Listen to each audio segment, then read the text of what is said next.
지금부터 14 남북 정상선언 7주년 기념식을 시작하겠습니다. 먼저 국민의례가 있겠습니다. 애국가는 생략하고 국기에 대한 경례와 순국 선열에 대한 묵념을 드리겠습니다. 자리에서 일어나 주시면 고맙겠습니다. 자, 내빈 여러분께서는 지금 앞에 보이는 화면을 향해서 서 주시면 되겠습니다. 일동 국기에 대하여 경례.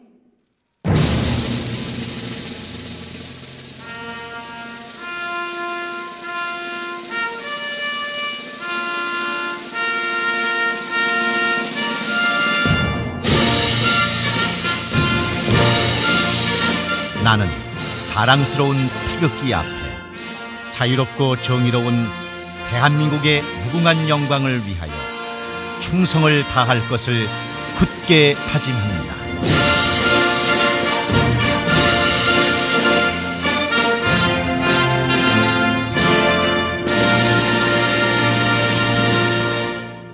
바로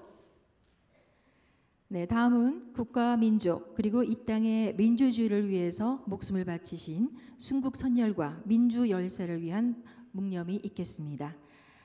특별히 올해는 지난 4월 세월호 참사로 안타까운 목숨을 잃은 희생자들의 넋을 위로하는 시간도 함께 가졌으면 합니다.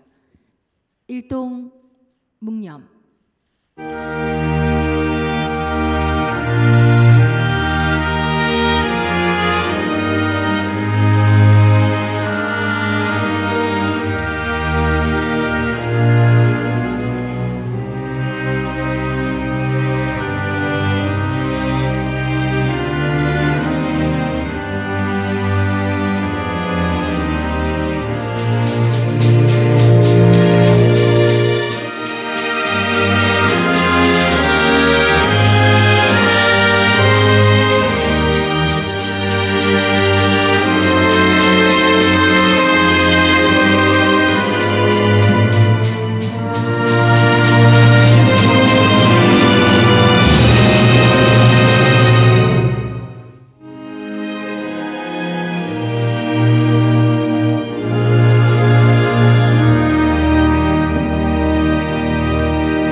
모두 자리에 앉아 주시기 바랍니다.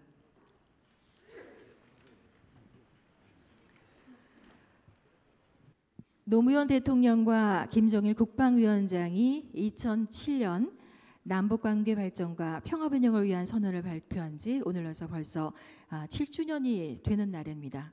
참 세월이 화살처럼 빠르다는 생각을 또 오늘 이 자리에 와서 다시 한번 느끼게 됩니다. 오늘 이렇게 뜻깊은 자리에 또 여러분과 함께 하게 돼서 저로서는 정말 영광으로 생각을 합니다. 잠시 제 소개를 해드리겠습니다. 오늘 기념식 사회를 맡게 된 저는 참여정부 당시에 청와대 행사기획비서관을 지낸 김은경이라고 합니다. 여러분 반갑습니다.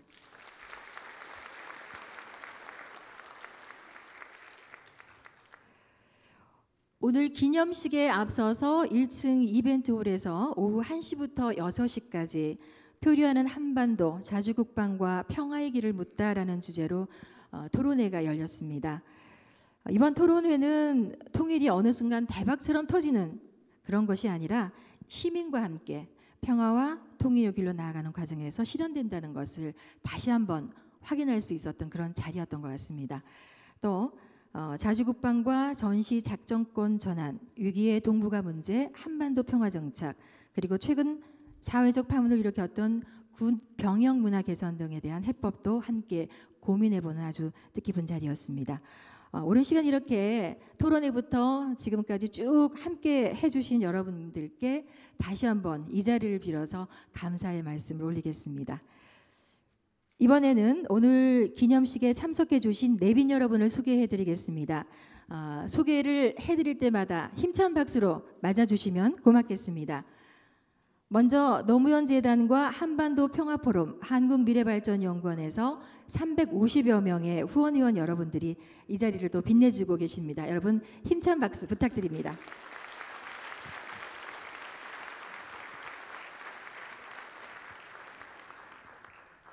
그리고 문희상 새정치민주연합 비상대책위원장님 이 자리에 와 계십니다. 고맙습니다.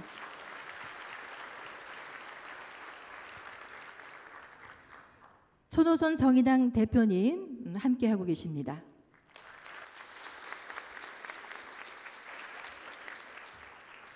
박원순 서울특별시장님도 이 자리에 함께하고 계십니다.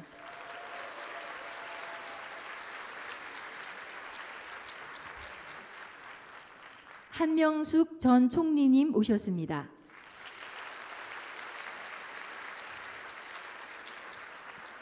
이정우 한국미래발전연구원 이사장님도 오셨습니다.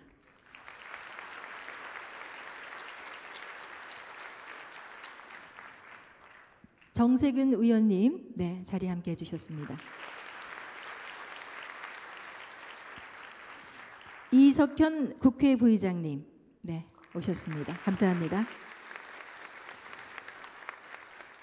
김상건 전 민주평통 수석 부의장님 오셨습니다.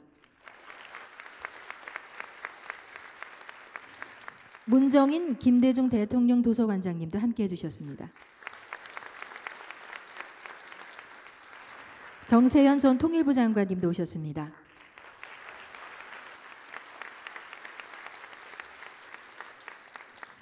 안희정 충남도지사님 함께 해주셨습니다.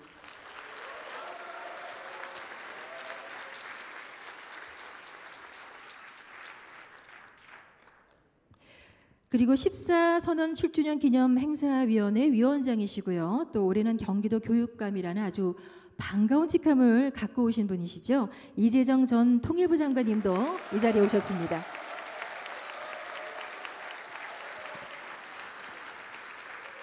정부에서는 김남식 통일부 차관께서 참석해 주셨습니다.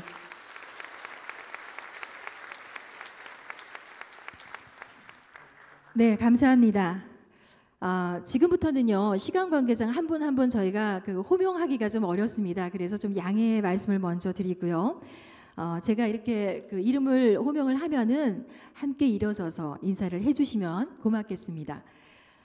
먼저 김만복 전 국정원장님, 백종천 전 청와대 통일외교안보정책실장님, 이수은 경남대학교 극동문제연구소 소장님, 이종석 전 통일부 장관님, 서훈 저 국정원 차장님, 서경용 전 정책실장님, 차성수 금정구청장님, 김갑배 유철근 감사님, 그리고 백승원 변호사께서 이 자리에 함께 하고 계십니다.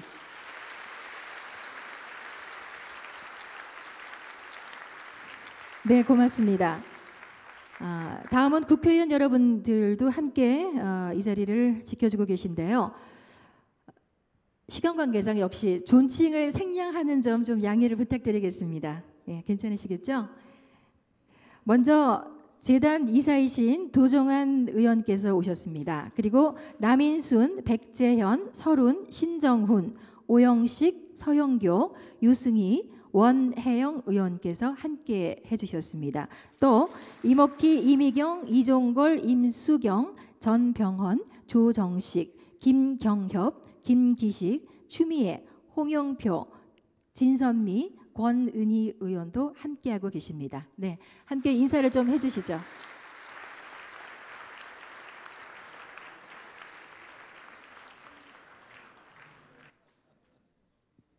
그리고 오늘 학술 토론회를 빛내주신 권영근 국방개혁연구소 소장님, 권인숙 명지대 교수님, 김종대 디펜스 21 편집장님, 김준영 한동대 교수님, 그 다음에 임태훈 군 인권센터 소장님, 정용석 서울대 통일평화연구원 선임연구원, 정욱식 평화네트워크 대표, 최정건 연세대 교수, 하정열 한국안보통일연구원 원장께서도 자리하셨습니다. 네, 함께 인사를 좀 해주시죠.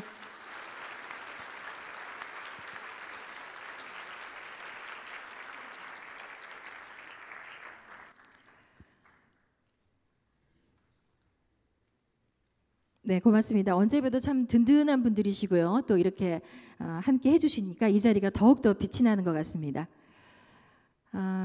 그 다음에 강만길 교수님, 이병환 전 이사장님, 김상희 의원님, 이혜동 목사님, 이기명 회장님, 선진규 노무현재단 고문님, 김태년 의원님, 유인태 의원님, 박광원 의원님, 정청래 의원님, 김영록 의원님께서도 이 자리에 또 함께해 주셨습니다. 고맙습니다.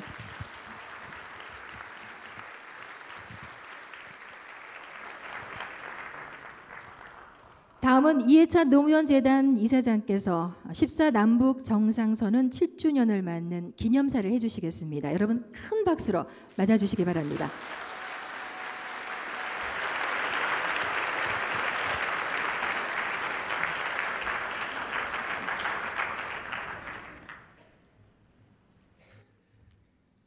노무현재단 이사장을 맡고 있는 이해찬입니다. 여러분 이렇게 만나 뵙게 돼서 대단히 반갑습니다.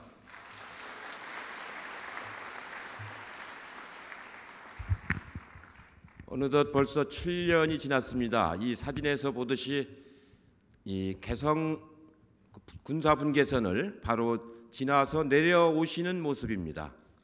바로 이제 평양에서 파주로 들어오는 모습이 바로 이 사진인데 참 세월이 유수와 같다는 말을 참 실감을 합니다. 오늘 여러 가지 학술 세미나가 많이 있었고 좋은 토론이 많이 이루어졌습니다. 특히 최근에 문제가 되고 있는 군 병역 문화 개선에 관한 토론을 제가 참석을 했었는데 아주 새로운 좋은 그 토론을 참 많이 한 것 같습니다. 그 토론에서 노무현 재단이 노무현 인권상을 만들어서 이런 그 생명의 고귀함을 알리는데 여러 가지 중요한 역할을 한 사람을 수상을 해줘야 된다, 그런 말씀이 있으셨는데 아주 무거운 마음으로 저희가 받아들이겠습니다.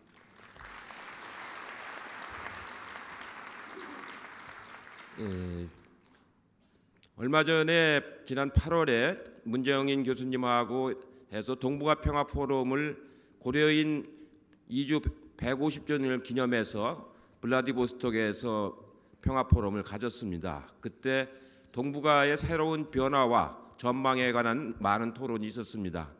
그리고 저는 훈춘과 도문 연기를 거쳐서 귀국을 했는데 오이사 조치로 경제 교류가 금지되니까 이 북한과 중국 사이에 다리가 있는 도시, 블라디보스톡이라든가 훈춘이라든가 도문이라든가 단동이라든가 이런 쪽에 북한의 노동자들이 굉장히 많이 나와서 그 공장에서 일하는 모습을 많이 보았습니다. 도문에는 아예 북한 노동자들만으로 구성된 공단이 하나 만들어져 있었습니다. 한 달에 300불 정도씩 임금을 받으면서 하는데 더욱 놀라운 것은 우리나라 중소기업 그 협회에서 훈춘에 아예 공단을 하나 만들려고 땅을 보러 다니고 있다는 얘기를 들었습니다. 개성공단을 저렇게 만들어 놓고 그것 땅을 2단계, 3단계를 활용을 못하니까 이제는 훈춘이라든가 이런 데 가서 북한의 노동력을 이용하려고 하는 우리 기업들이 많이 늘어나고 있다는 그런 안타까운 현실을 볼 수가 있었습니다. 저는 우리 노무현 재단에서 해마다 이런 중요한 세미나를 하는데 이제는 세미나 단계에서 더 나아가서 조금 더 구체적인 활동을 하는 단계로 내년부터는 좀 더 전진해야 된다고 생각을 하고 있습니다.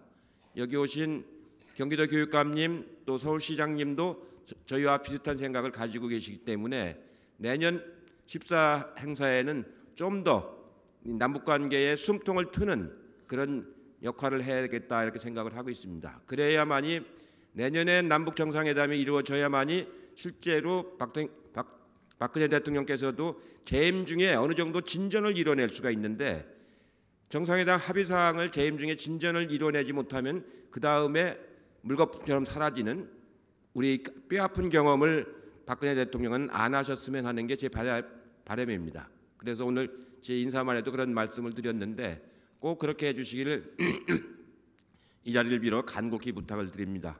마지막으로 오늘 이 자리는 노무현 재단과 한반도 평화포럼과 미래발전연구원이 함께하는 이런 자리인데 이렇게 우리 이정우 원장님, 이종석 위원장님 이렇게 함께해 주셔서 고맙고 특히 박원순 서울시장께서 이 모임에 아주 큰 배려를 많이 해주셔서 더더욱 감사하다는 말씀을 드리면서 오늘 즐거운 만찬이 되시기를 기원하겠습니다. 고맙습니다.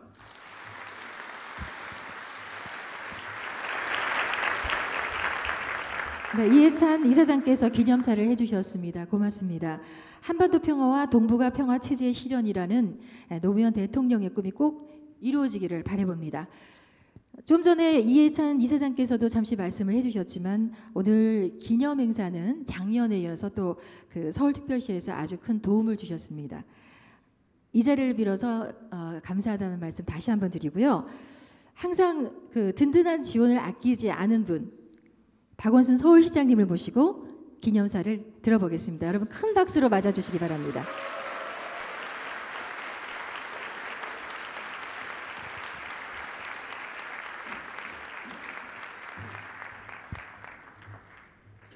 네, 반갑습니다.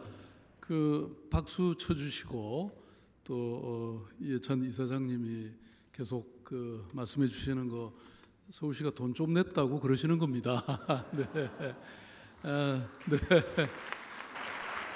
그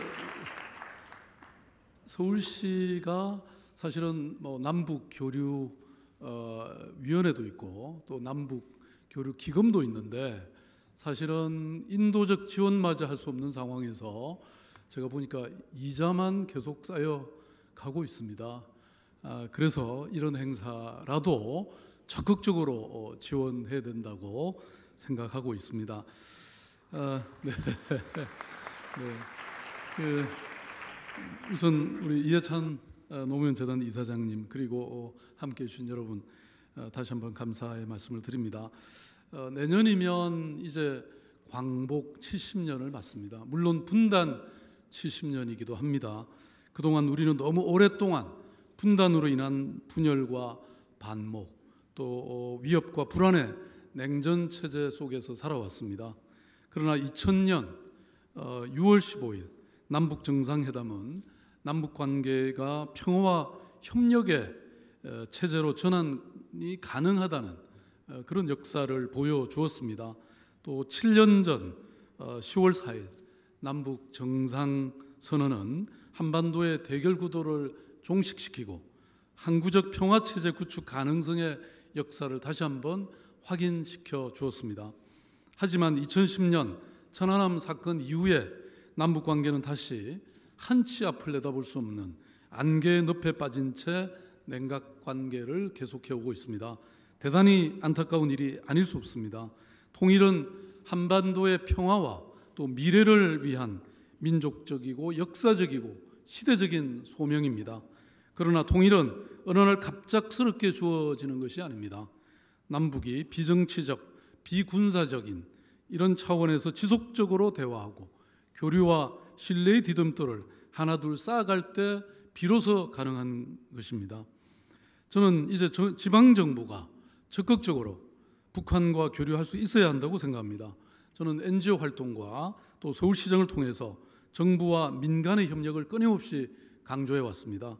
저는 여전히 외교, 안보, 통일 분야에서도 중앙정부만이 아니라 지방정부와 민간 모두 삼두마차가 돼서 함께 앞으로 나아가야 한다는 생각에 변함이 없습니다.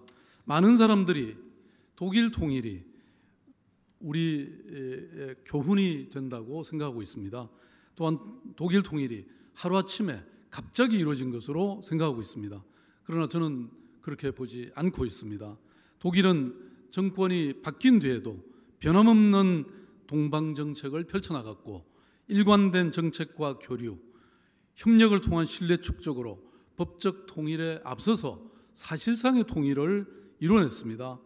이는 동서 베를린을 비롯한 도시 간의 교류 정책이 주요했기 때문이라고 생각합니다. 1985년 동독 수상 호네크의 고향인 스독 짜를란트의 주지사가 동독을 방문한 것을 계기로 동서독 간 자매 결연이 처음 이루어졌고 그 이후에 62개에 이르는 도시 간의 자매 결연이 성사되었습니다. 도시 간의 교통 문제라든지 주택, 환경 오염 이런 도시 문제 모든 것에서부터 또 체육 문화 행사 이르기까지 서독과 동독은 오랜 세월 동안 이런 교류를 축적해 왔습니다. 그것이 쌓이고 쌓인 결과 드디어 1989년 마침내 베를린 장벽은 무너졌습니다. 이제 우리도 남북 관계를 다루는 지방정부의 외교 안보적 역할에 대한 근본적인 패러다임의 전환이 필요한 때입니다. 독일 통일의 지방정부와 NGO 단체들의 역할이 매우 컸다는 사실을 상기해 보면 우리 지방정부도 대북 교류 협력 사업의 당당한 한 축이 되어야 할 것입니다.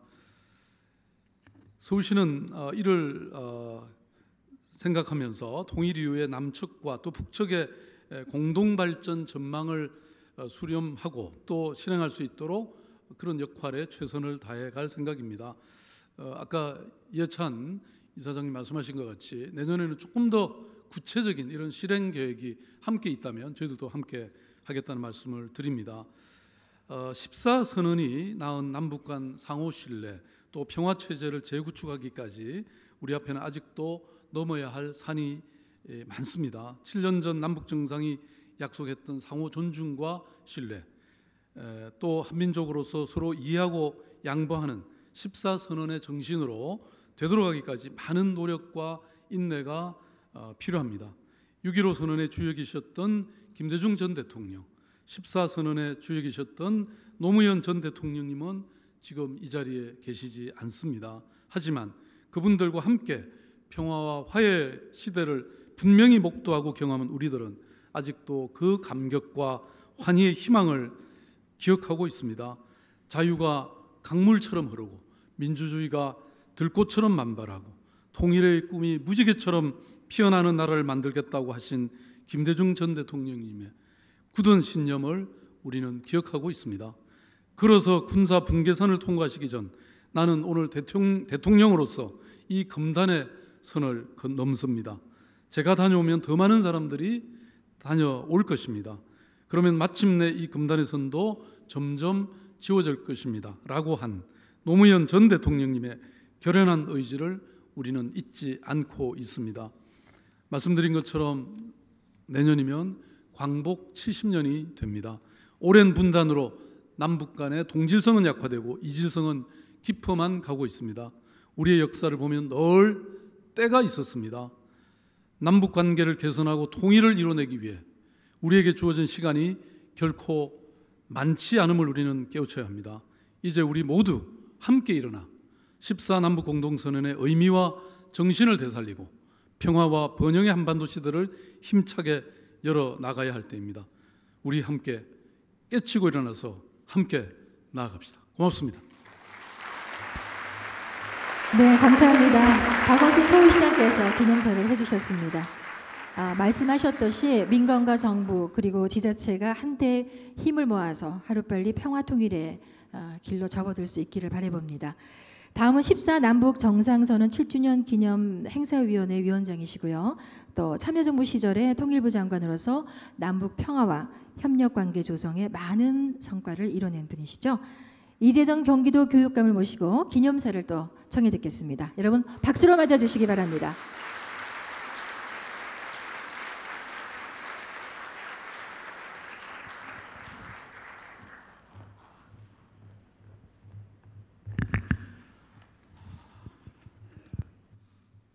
경기도에서 9시 등교 바람을 일으키고 있는 이재정입니다.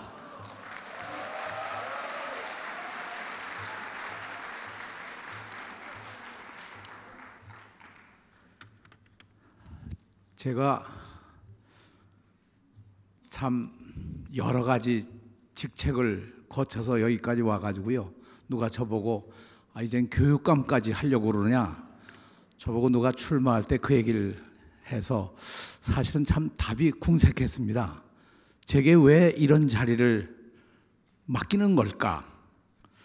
그것은 어쩌면 14정상선언이 말하고 있는 그 우리의 이정표, 우리의 꿈, 우리의 목표, 이것을 이제는 미래 세대 학생들과 함께 그것을 만들어가라는 하나의 명령이 아닌가, 이렇게 생각을 했습니다.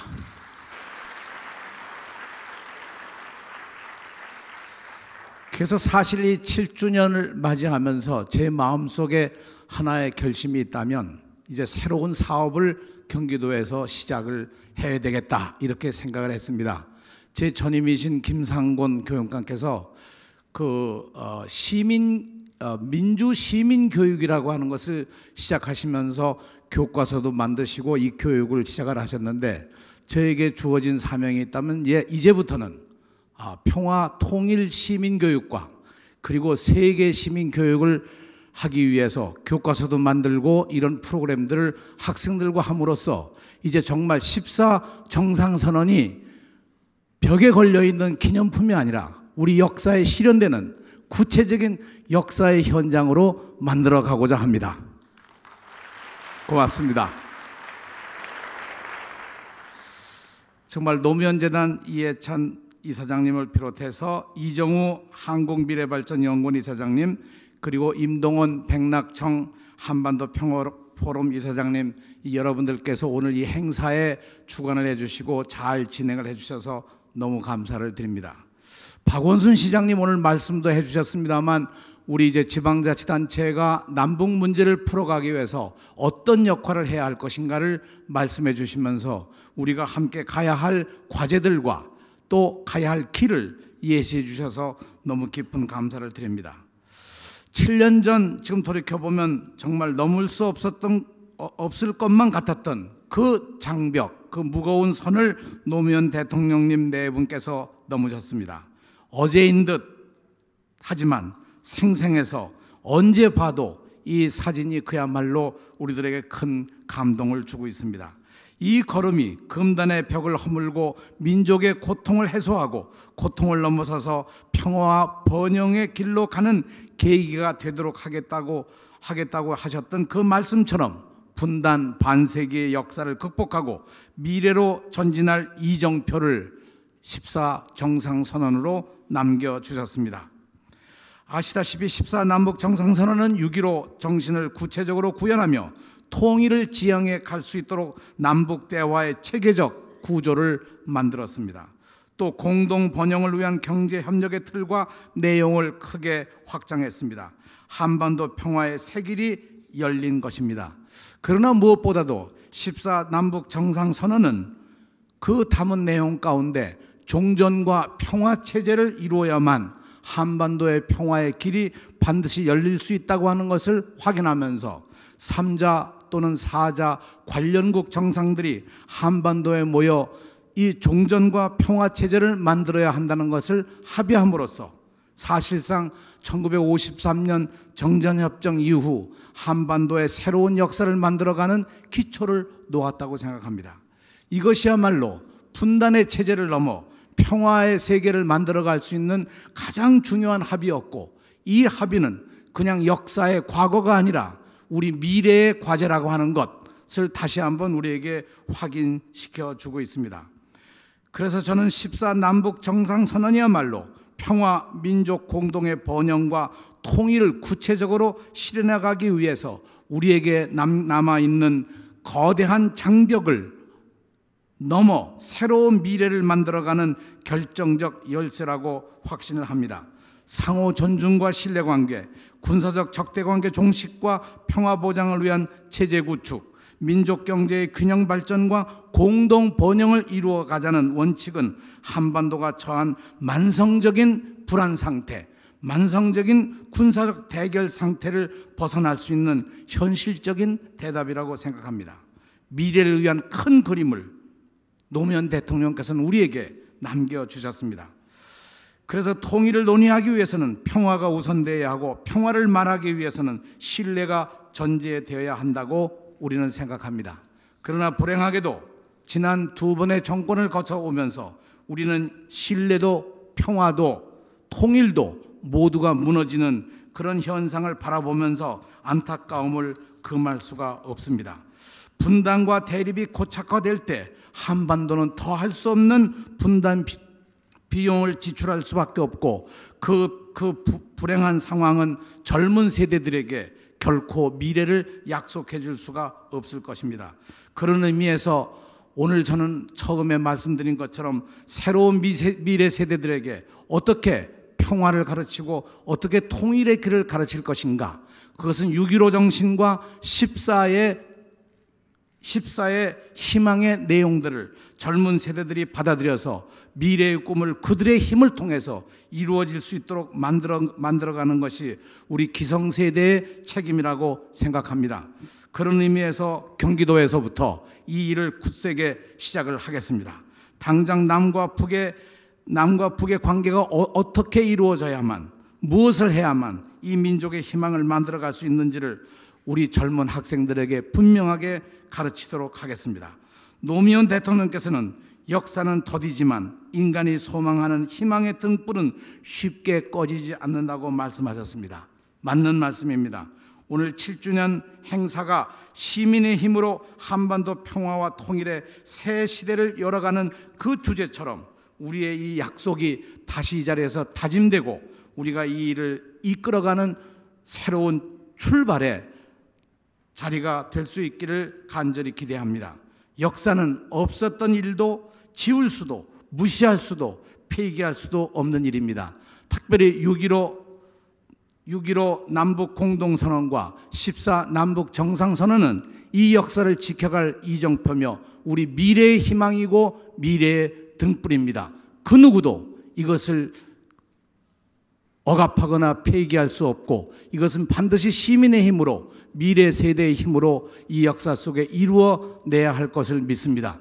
여러분, 이 일을 우리 함께 다짐하면서 오늘 새롭게 노무현 대통령님을 마주하고 새 역사를 이끌어갈 수 있기를 바랍니다. 여러분 고맙습니다. 네, 이재정 교육감께서 기념사를 해주셨습니다. 감사합니다. 평화통일 시민교육 또 세계 시민교육을 통해서 앞으로 미래의 꿈을 꼭 실현하는 데 힘을 보태주셨으면 고맙겠습니다. 이번에는 각 당 대표들께서 기념사를 해주시겠습니다. 먼저 문희상 새정치민주연합 비상대책위원장께서 기념사를 해주시겠습니다. 여러분들 큰 박수로 맞아주시기 바랍니다.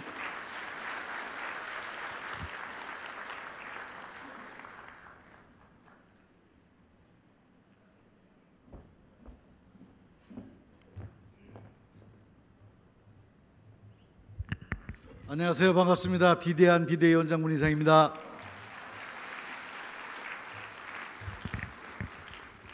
앞에서 세 분이 기념사를 하셨습니다.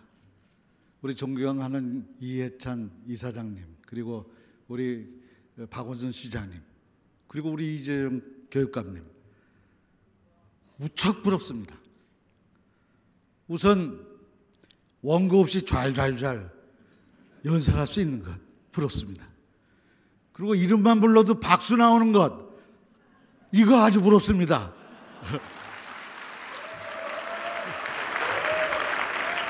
엎드려 절받기가 들어요.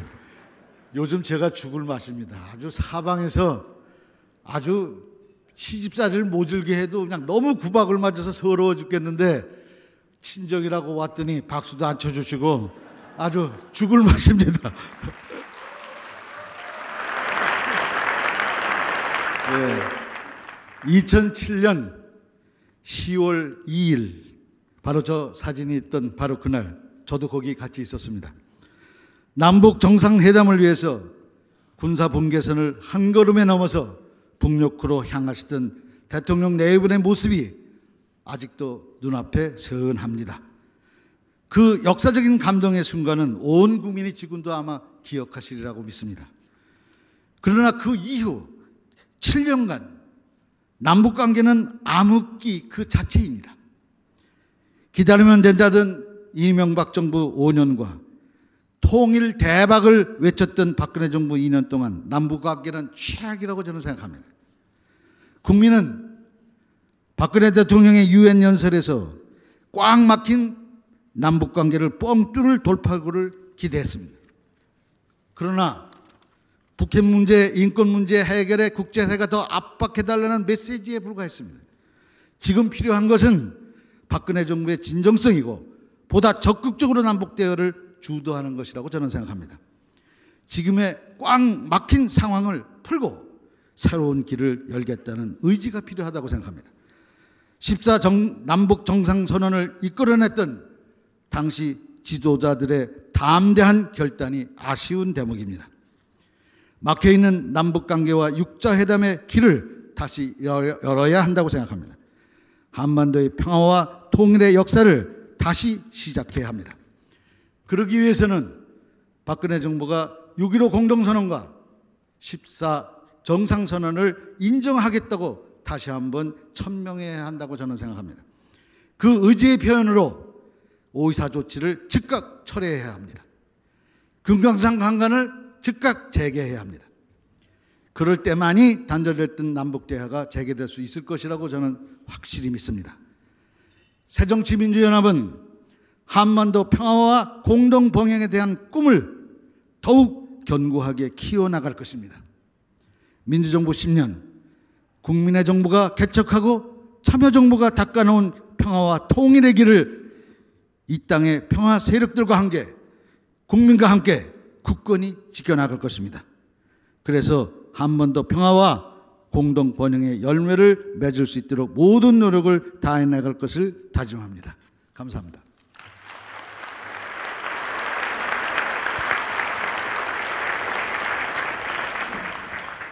네, 문희상 비상대책위원장님께서 기념사를 해주셨습니다. 감사합니다. 다음은 여러분들 지금 앞에 보시면은 노무현 대통령님과 또 권양수 요사님께서 이렇게 노란 선을 넘어가는 그런 모습 보이시죠? 이때 함께 또 그 자리에서 함께 하셨던 분입니다. 그때 대변인 자격으로 같이 가셨던 분인데요. 정의당 천호선 대표님을 모시고 기념사를 또 들어보도록 하겠습니다.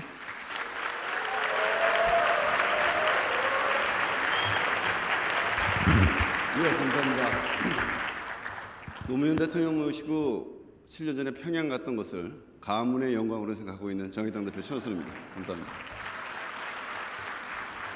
그리고 또 하나, 노무현 대통령의 평화 통일에 대한 뜻을 작지만 당당하게 계승하고 있는 정의당의 대표를 맡고 있다는 것 또한 여러분들께 자신 있게 말씀드립니다. 하나 말씀을 드려야 되는데, 아까 좀 전에 이석현 부의장님이 물어보셨어요. 조기 환경이 어땠냐고. 어떤 분은 저기 처음부터 무슨 노란 줄이 쳐져 있었는지 아는데요. 저기 아무것도 없었습니다. 저기를 어떻게 해야 넘어가는 의미가 생길까? 지금 노무현재단 사무처장 맡고 있는 갑자기 이름도 까먹었네. 저랑 같이 일했던 오상호 그때 당시 의전비서관이 막 머리를 쥐어짜다가 여러 가지 아이디어가 있었어요. 뭐 문을 만들자 라는 아이디어까지 있었는데 결국엔 노란 줄 치고 넘어갔습니다. 넘어가기 위해서 줄을 쳐야 하는 그런 아주 역설적인 상황이었었던 것이죠. 7년 전입니다.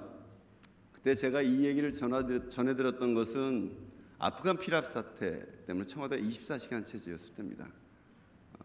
거의 저희 청와대에서 잠을 잤죠. 새벽에 갑자기 전화가 와서 보안을 철저하게 유지하면서 정상회담 발표를 하라라고 했던 그때부터 한번 연기됐었습니다. 기억나실지 모르겠지만 북의 수해 때문에 약 3달 가까이 준비를 했습니다. 그걸 준비하는 과정에서 14대 발표문을 보고 저도 깜짝 놀랄 정도의 아주 구체적이고 많은 대단한 내용들이 들어있는 그 성명서를 보면서도 마음 한구석에는 과연 이게 이루어질 수 있을까? 곧 대선인데 아마도 죄송스럽지만 그때로서는 정권이 바뀔 것 같은데 하는 불안감이 한 구석에 있었습니다. 지금 생각하면 그때의 불안이 맞는 것 같습니다. 그러나 저는 그런 생각을 합니다. 박정희 대통령 시대에 7.4 남북공동성명이 없었다면 노태우 정권 시절에 91년 남북기본합의서가 함께 서명되지 않았더라면 과연 6.15와 14가 있었을까? 거꾸로 6.15와 14도 그대로 삼아서 살아남아서 정권이 바뀌더라도 언젠간 실현될 것이다. 저는 그렇게 믿고 있습니다. 그러나 그것을 위해서는 저는 노무현 대통령의 평화와 통일에 대한 정신과 정책을 계속 발전시켜 나가고 또 준비해 나가고 한편은 실현해 나가야 한다고 생각합니다.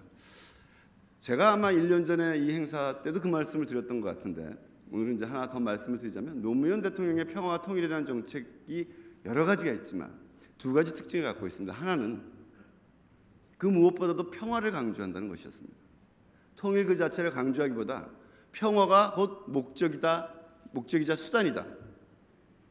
봉화마을에 내려가신 뒤 1년 만에 처음으로, 1년이 채 안 됐을 때죠, 서울에 올라오셔서 14선언 1주년 기념 강의를 하시면서 했던 강의 내용, 저는 그것을 굉장히 의미 있는 내용이라고 생각합니다. 과연 그것을 우리가 제대로 발전시켜 왔는가 고민은 되지만, 양극단의 통일 우선주의를 경계하면서 통일이 수단이자 목적이고 평화가 수단이자 목적이 되어야 하고, 그럴 때만이 진정한 통일이 다가올 수 있다는 그런 신념, 저는 그런 것이 굉장히 중요한, 우리가 앞으로 계속 계승하고 발전시켜 나가야 될 것이라고 생각합니다. 박근혜 대통령 올 초에 통일대박 얘기했습니다. 말로는 통일대박을 얘기하는데 한편으로는 오이사 조치를 유지하고 있습니다. 한편으로는 오이사 조치를 유지하고 있으면서 스스로 그것을 무너뜨리고 위반하고 있습니다. 이런 모순이 반복되는 지금의 통일대박, 저는 박근혜 대통령이 큰 결단을 내리셔야, 역사의 평화는 네가 하면 나도 한다 해서 이루어진 것이 아니라 내가 먼저 결단할 때 이루어졌다는 그런 교훈을 박근혜 대통령이 잘 받아주셨으면 좋겠고, 통일대박이라는 단어가 우리 윗세대들에겐 굉장히 공감이 가지만 요즘의 젊은 세대들에게는 어쩌면 평화대박이 더 우선하는 것 아닌가, 이런 생각도 하게 됩니다. 또 하나는 14정상회담이 갖고 있는 큰 이야기도 있지만 아주 작은 구체적인 이야기들입니다. 노무현 대통령의 실용적 면모를 볼 수 있습니다. 수없이 많은 안건들, 구체적인 협력 사업들을 준비해 갔습니다. 보자기에 써서 김정일 위원장이 보기 좋게 표현을 바꿔서까지 직접 전달했습니다. 그 보자기가 노란색이었던 기억이 제가 나는데요. 노무현 대통령 큰 이야기도 중요하지만 지금 당장, 지금 여기에서의 통일, 아주 생생한 북한 전역에서 벌어지는 남북 협력 사업을 구체적으로 그림으로 그려냈습니다. 저는 그것 또한 매우 소중하다는 생각을 합니다. 이제 아까도 말씀드렸지만 노무현 대통령의 어떤 그런 통일에 대한 비전과 정책, 이런 것들이 그저 몇 년 뒤에나 이루어질 수 있다, 이렇게 생각하지 말고 지금부터 저희는 그것을 계승하고 발전시키고 준비하고, 또 때로는 아까 이해찬 이사장님이 말씀하셨듯이 이제 연구하고 토론하는 데서 머무는 것이 아니라 지금 여기에 통일을 실현할 수 있는 방법들 우리가 실천해 나가야 된다는 그런 생각이 듭니다. 오늘 이 즐거운 식사의 자리 이후에 우리가 이제 내년에는 실천의 성과를 보고할 수 있는 그런 14 남북 정상회담 행사가 되었으면 좋겠다, 이런 기대를 가져봅니다. 감사합니다. 네, 정의당 천호선 대표께서 또 좋은 말씀 해주셨습니다. 아주 가슴에 쏙쏙 그 말이 잘 들어오게끔 설명을 잘 해주셨습니다. 감사합니다. 이렇게 해서 5분의 기념사를 모두 들어봤는데요. 모두 언제나 건강하시고 또 남과 북이 평화의 길로 가는데 여러분들께서 좀 커다란 역할을 해주시고 힘이 돼주실 것을 저희가 또 기대를 해보겠습니다. 모두에게 힘찬 격려와 감사의 박수를 한번 쳐주실까요?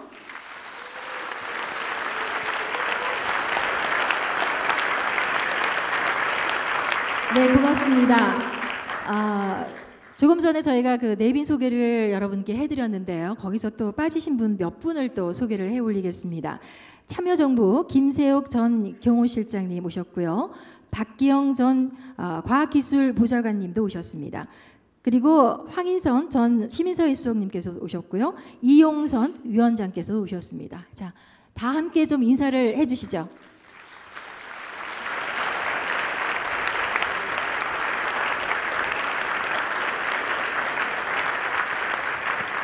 네, 고맙습니다. 이번 행사는 후원을 해주신 서울시는 물론이고요. 전국의 광역자치단체에서도 많은 노력을 주셨습니다. 오늘은 특별히 안희정 충남도지사를 모시고 축사를 한번 또 들어보겠습니다. 여러분 힘찬 박수로 맞아주시면 고맙겠습니다.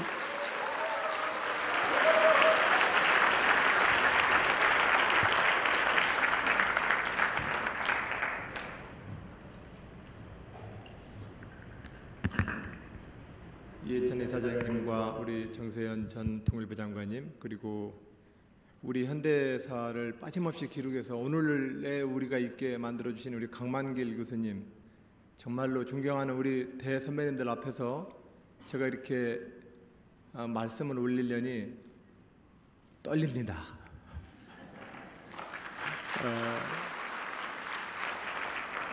자리에 함께해 주신 많은 우리 그 평화와 한반도의 평화와 통일을 염원하는 많은 우리 시민 여러분, 이 자리에 김남식 통일부 차관이 와 계십니다. 2009년에 모처럼 만에 올해 아시안 게임에 모처럼 만에 북한 선수단이 좀 참여를 했습니다. 또 2009년 이래로 처음으로 이번에 개천절 행사를 남북이 함께 열기로 했습니다. 여러 가지 어려움이 있지만 이 통일이라는 정부 기구의 역할을 속에서 공직자로서 열심히 노력하고 계신 우리 김남식 차관님께도 여러분 큰 박수 한번 보내주시기 바랍니다.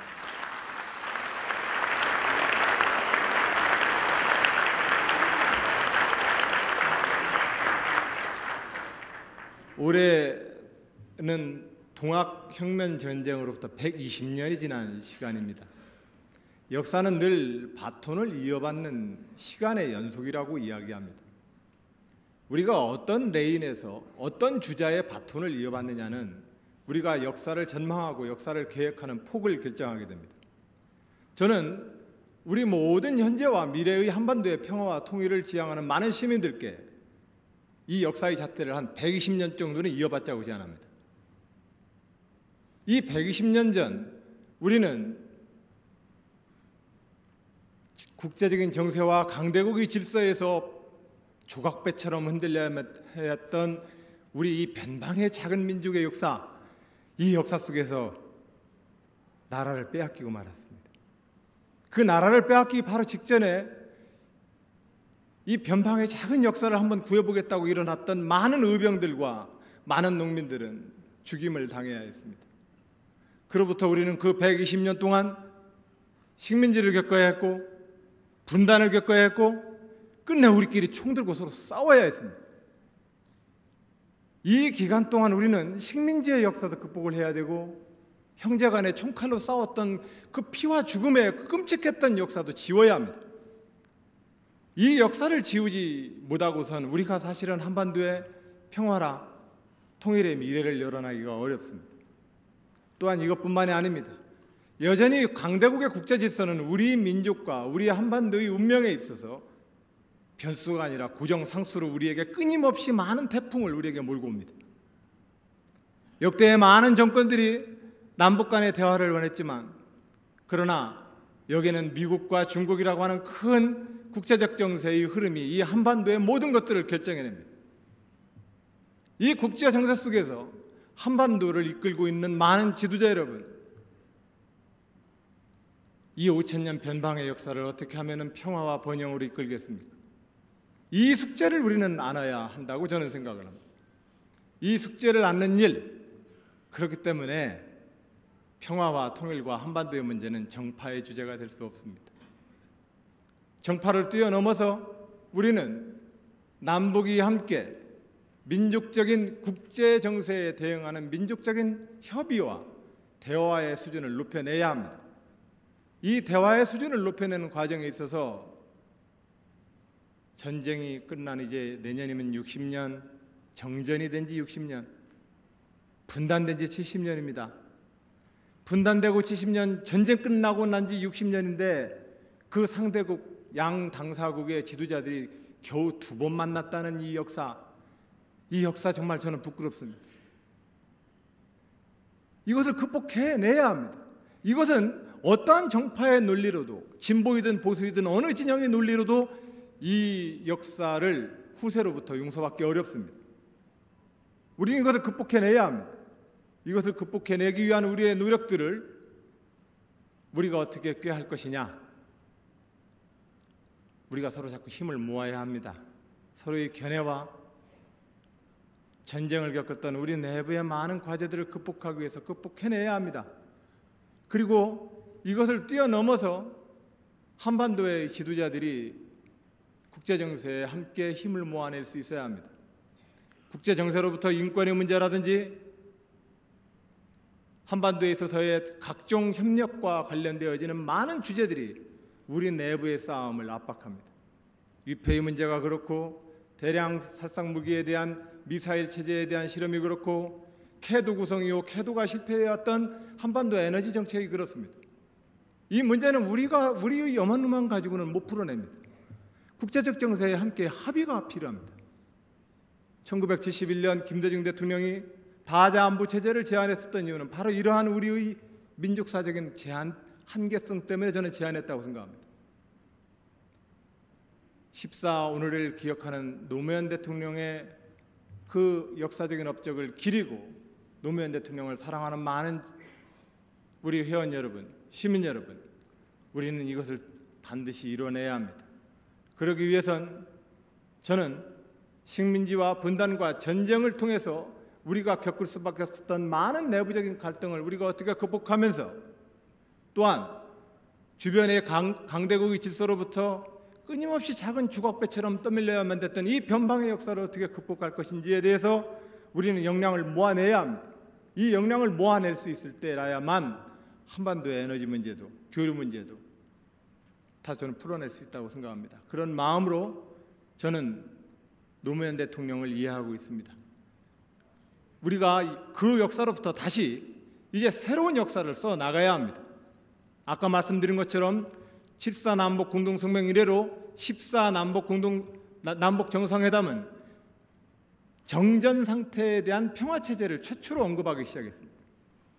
여기까지 왔습니다. 여기까지 온 이 남북과 분단과 전쟁의 상처를 우리가 어떻게 극복할지에 대해서 우리가 함께 힘을 모아내자는 다짐, 저는 14 기념식의 의미라고 생각을 합니다. 여러분들 반갑습니다.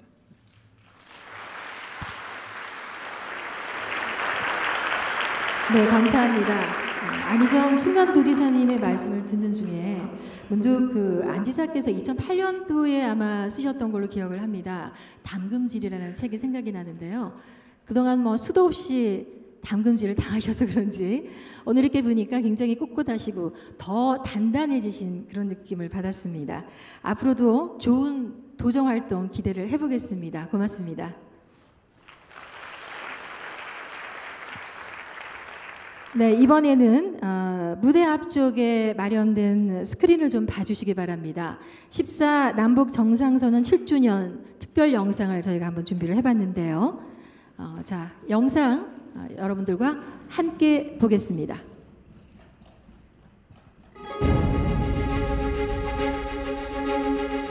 대서양을 가로질러 아메리카 대륙에 닿았던 콜럼버스. 인류 최초로 바닷길을 통해 세계 일주에 성공한 마젤란처럼 누구도 가보지 않은 길에 도전하는 사람들이 있습니다. 미답지로 향한 여정의 두려움을 그들은 어떻게 극복했을까요? 잘 알려져 있진 않지만 그들의 손에는 지도가 들려 있었다고 합니다. 그들 이전에 이미 그 길에 나섰던 이들이 만들어 놓은 지도가 있었기에 도전의 역사는 완성될 수 있었던 겁니다. 우리가 통일하겠다고 하는 것은 역사의 유례가 없는 새로운 역사를 창조하겠다고 하는 것입니다. 그렇습니다. 한반도는 지금 우리 민족의 명운이 걸린 위대한 도전을 앞두고 있습니다. 통일, 치열한 이념의 대립과 분단, 그리고 동족 간에 치른 전쟁과 그로 인한 상처마저 극복해야 할 우리에겐 유례없이 험한 길이 놓여져 있습니다. 그러나 아무리 험하고 어려워도 꼭 가야 할 길입니다. 지금 우리의 손에는 어떤 지도가 놓여 있습니까? 남북 간의 대립과 전쟁 위협, 핵 위협에서 벗어나서 한반도 통일 시대를 열어가야만 하고 그것을 위한 준비에 들어가야 한다고 생각합니다. 저는 독일 통일이 역사적 필연이었듯이 한국의 통일도 역사적 필연이라고 확신합니다. 올해 초 박근혜 대통령이 통일 대박을 거론했습니다. 통일 대박론으로 대표되는 한반도 신뢰 프로세스가 지난 이명박 정부 이래 완전히 닫혀버린 남북관계 개선의 단초가 될 수 있을까요? 박근혜 정부가 통일 대박론을 이야기하고 통일준비위원회를 만들었다 하더라도 통일을 향한 길에 이르는 구체적인 이정표들이 보이지 않기에 기대보다는 우려의 목소리가 높습니다.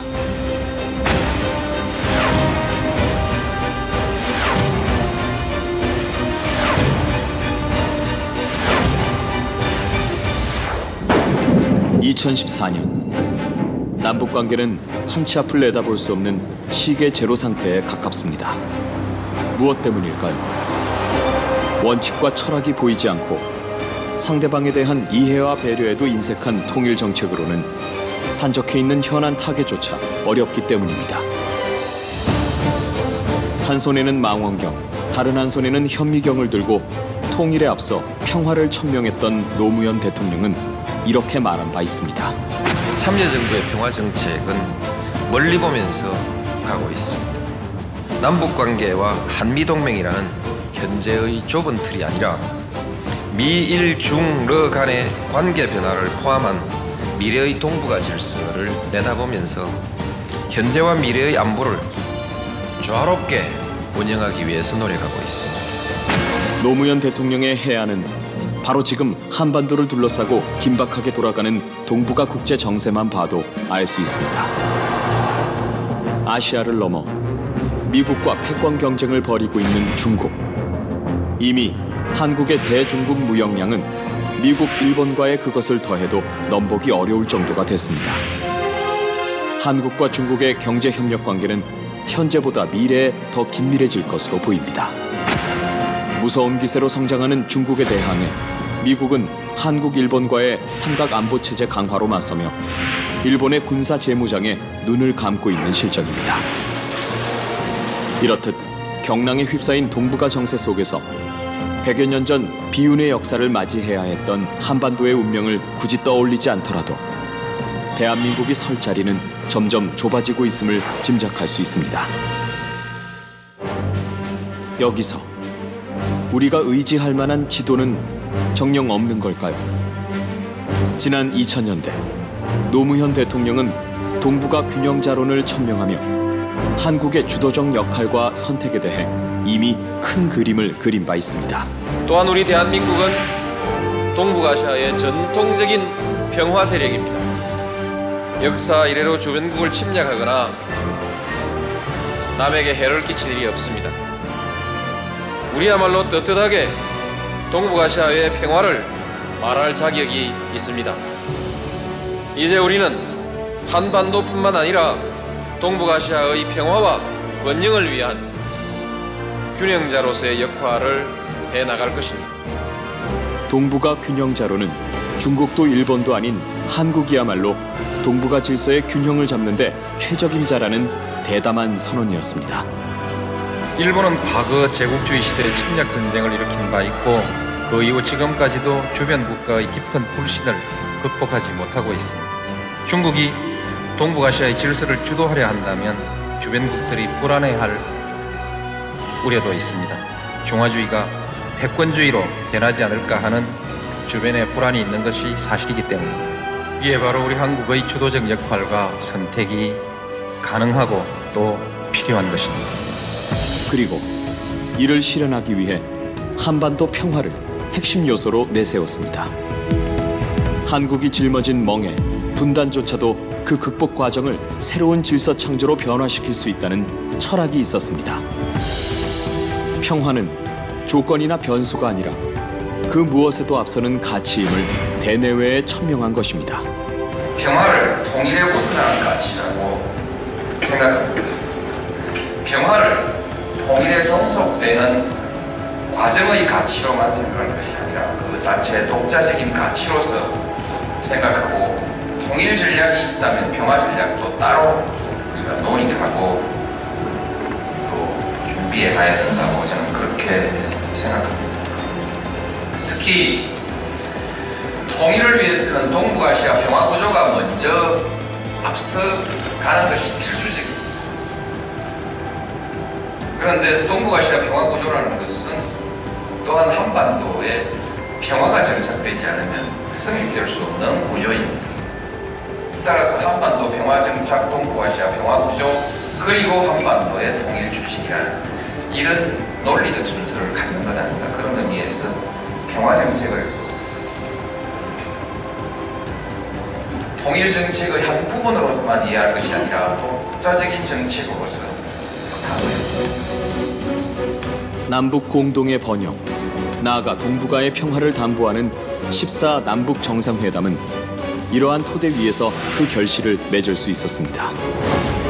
그리하여 평화를 다지는 길, 번영으로 가는 길을 열었던 14 남북 공동선언은 남북 간 교류 협력의 차원을 넘어 새로운 평화 번영의 미래를 여는 전환점이 되었습니다. 남북이 상생하는 경제 공동체 건설을 위한 액션 플랜을 제시했습니다. 또 남북 간 신뢰를 바탕으로 남북 관계 제도화, 정례화의 길을 만들고자 했습니다. 무엇보다 한반도 비핵화를 다지고 항구적인 평화가 깃들게 하는 초석을 놓았습니다.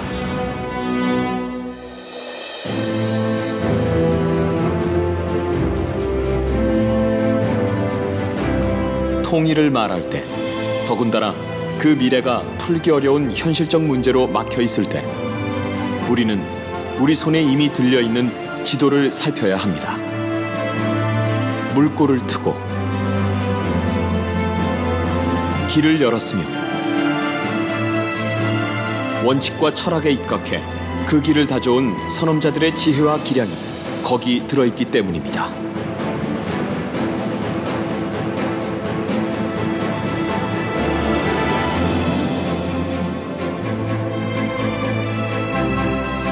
(2007년) 이후 통일의 길에 이르는 이정표는 7년째 공란으로 비워진 상태입니다.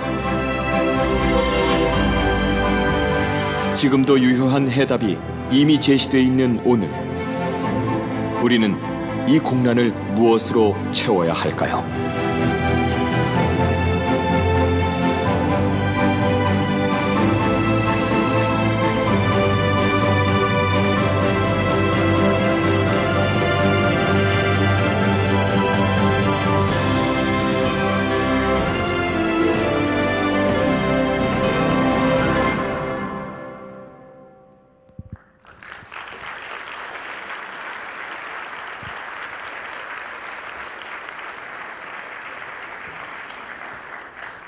네, 14 남북 정상선언 7주년을 기념하는 특별 영상 함께 보셨습니다.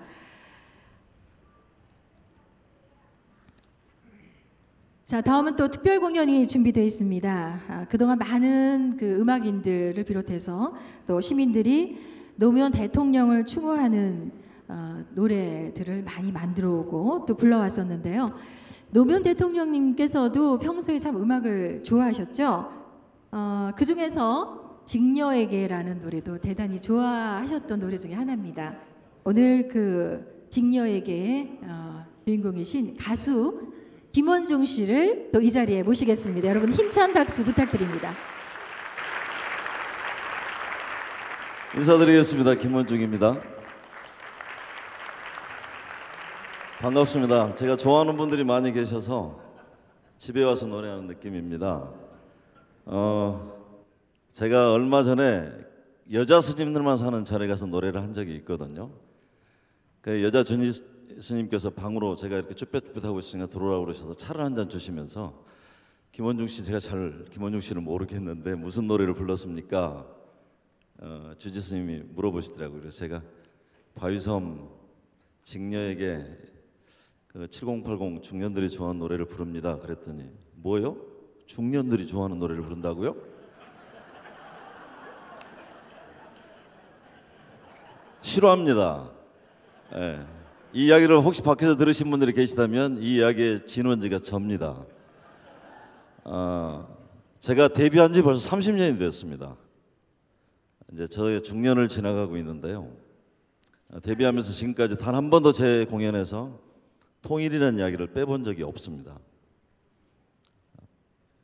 오늘 이 자리에 보니까 여러분들이 그 꿈을 포기하지 않고 계시는 거 확인했고요. 힘을 좀 모아서 그런 열망들을 모아서 꼭 통일을 이루어내었으면 좋겠다고 생각하고요.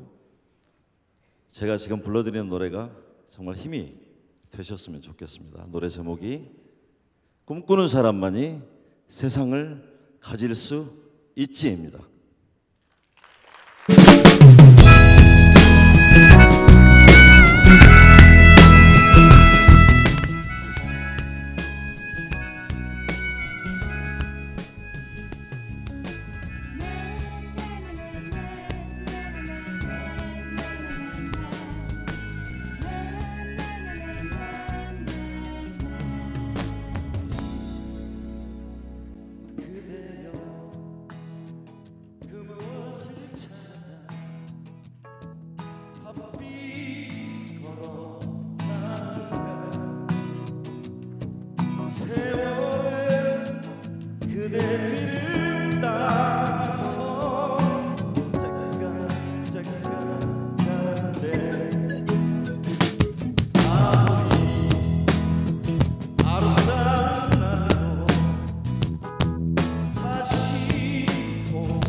내년에 30주년 기념 공연을 세종문화회관에서 할까 말까 고민을 하고 있었는데요. 오늘 이 자리에 오신 분들만 다 오신다고 해도 할 수 있을 것 같습니다. 감사합니다.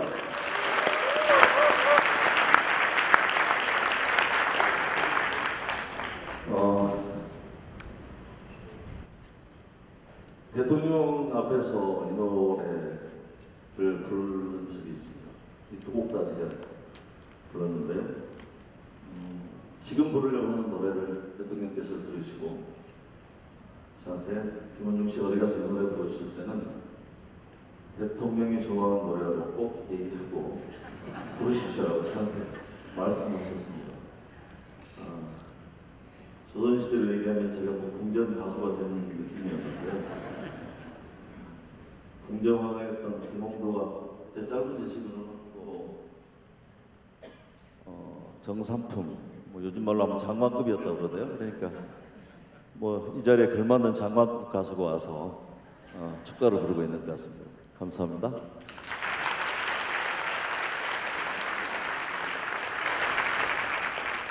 제가 사는 곳은 광주입니다.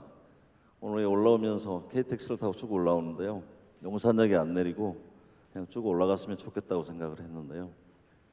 철조망 10m를 잘라내지 못해서 갈 수 없는 그런 현실이 되게 마음이 아팠습니다. 남이 아닌데 우리는 만나야 하는데 그런 노래입니다. 남과 북은 남이 아니다. 우리는 꼭 만나야만 한다. 직녀에게 축가로 들려드리겠습니다.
스님에게 이렇게 두 곡을 함께 들어봤습니다. 오늘 열정